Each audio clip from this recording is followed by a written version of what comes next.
Hello दोस्तों, स्वागत है आप सभी का हमारे इस चैनल पर। दोस्तों, हम लोग पढ़ रहे थे मौरोत्तर काल, और मौरोत्तर काल में पिछले वीडियो में हम लोगों ने पढ़ा था शुंग वंश के बारे में। तो आज हम लोग पढ़ेंगे उसके बाद के वंश कर्ण वंश के बारे में। देखिए, कर्ण वंश को पढ़ने से पहले थोड़ा हम लोग जो है शुंग वंश के कला के बारे में पढ़ लेते हैं। शुंगकालीन कला, ये एक टॉपिक बच गया था, तो इसको हम लोग पढ़ लेते हैं, फिर हम लोग कर्ण वंश पढ़ते हैं। शुंगकालीन कला तो मतलब कौन कौन से इसमें जो है कि इमारतें बनी, चैत्य विहार बने, इन्हीं के बारे में थोड़ा सा हम लोग को पढ़ना है। बहुत ज़्यादा इसमें है नहीं। विदिशा का गरुड़ स्तंभ, भाजा का चैत्य विहार, अजंता का 9वां चैत्य मंदिर, नासिक तथा कार्ले के चैत्य मतलब एक प्रकार का जो मंदिर का अंदरूनी भाग होता है, गर्भगृह जैसा, उसको चैत्य बोलते थे। तो मथुरा के अनेक यक्षिणियों की मूर्तियां भी इस काल में बनी थी। तो ये सब कला के उदाहरण हैं। शुंग कला के विषय धार्मिक जीवन की अपेक्षा लौकिक जीवन से अधिक संबंधित हैं। शुंग काल में विदिशा का राजनीतिक एवं सांस्कृतिक महत्व सर्वाधिक हो गया था। शुंग काल में संस्कृत भाषा तथा हिंदू धर्म का पुनरुत्थान हुआ। ये भी याद रखिएगा, मैंने बताया था आपको, जो पुष्यमित्र शुंग था वो ब्राह्मणवादी था, यानी कट्टर ब्राह्मणवादी था, और उसने जो है संस्कृत भाषा को अपनाया था। संस्कृत भाषा का उत्थान हुआ, हिंदू धर्म का पुनरुत्थान हुआ।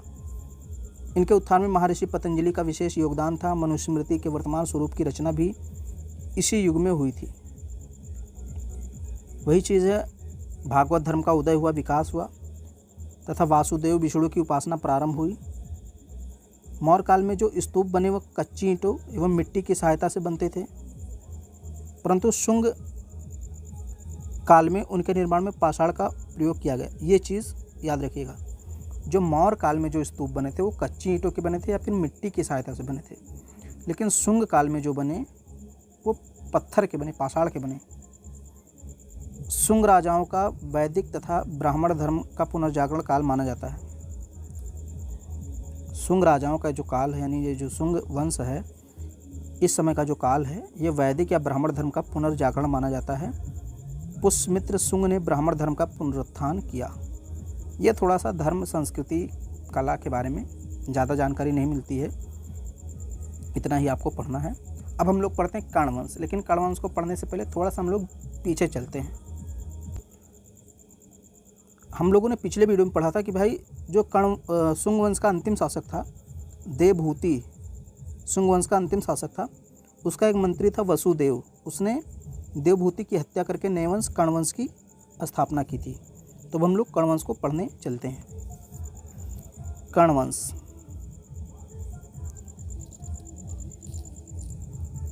ये 75 ईसा पूर्व से 30 ईसा पूर्व तक शासन करता है कर्ण वंश, और इसमें 4 शासक होते हैं। छोटा सा एक टॉपिक है, इसको पढ़ लेते हैं हम लोग। पुष्यमित्र शुंग ने अंतिम मौर्य शासक बृहद्रथ की हत्या करके जिस तरह शुंग वंश की स्थापना की थी, ठीक उसी प्रकार वासुदेव ने अंतिम शुंग शासक देवभूति की हत्या कर 75 ईसा पूर्व में कर्ण वंश की स्थापना की।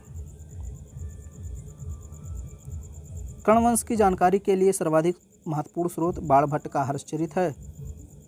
हर्षचरित में वसुदेव द्वारा कर्ण वंश की स्थापना का वर्णन इस प्रकार है। अब ये वर्णन बता रहा है थोड़ा सा कि भाई किस प्रकार लिखा हुआ है हर्षचरित में।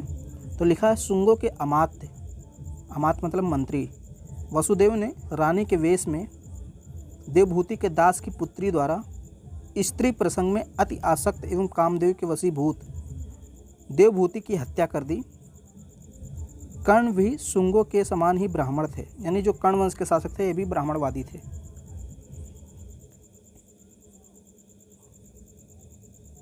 आगे बात करें तो वासुदेव ने, यानी जिन्होंने स्थापना की, इन्होंने 9 वर्ष तक शासन किया।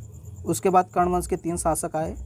भूमिमित्र, यानी वासुदेव के बाद भूमिमित्र 14 वर्ष तक शासन करता है। फिर नारायण आता है, ये भी लगभग 12 वर्ष तक शासन करता है। और सुशर्मा आता है, या सुशर्मन, ये 10 वर्ष तक शासन करता है। सुशर्मन की मृत्यु के साथ ही कर्ण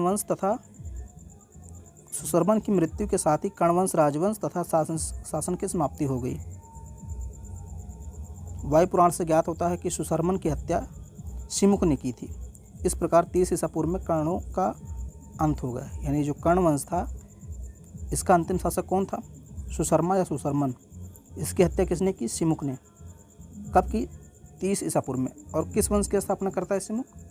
सातवाहन वंश की, जो हम लोग अगले वीडियो में पढ़ेंगे। तो अगर वीडियो आपको पसंद आ रहा है तो उसको लाइक कर दीजिए, शेयर कर दीजिए, और हमारे चैनल पर पहली बार है तो चैनल को सब्सक्राइब जरूर कीजिए।